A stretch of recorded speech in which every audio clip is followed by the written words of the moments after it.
All right, so let me show you a really simple example of a panel and how it lays out its children.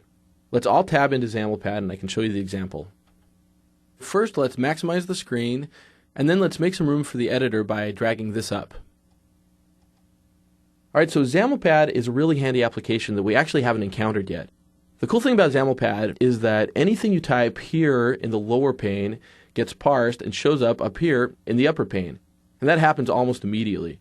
The great thing about XAMLPad is that it's free. You can actually get XAMLPad as a part of the Windows SDK, or if you want, there are a handful of other XAMLPad replacements that you can find on the web, including Kazaml, which is an application that I wrote, or there's another one called XAMLPad X, which was created by Lester Lobo.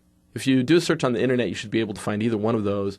And they do some things that XAMLPad can't do. Another thing is that they're much smaller downloads, because if you want XAMLPad, you actually have to download the entire SDK for the .NET Framework 3.0.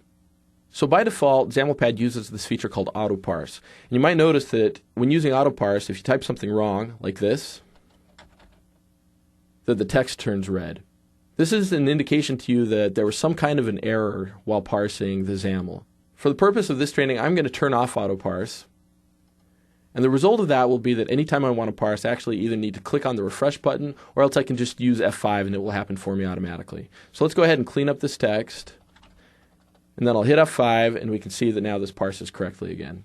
So XAMLPad is a great application for seeing how layout works. In fact, here's an interesting aside. XAMLPad was actually originally written as a testing tool by the layout guys on the WPF team at Microsoft. And they built it specifically so they could quickly preview the way that the layout things that they were working on actually worked under certain configurations.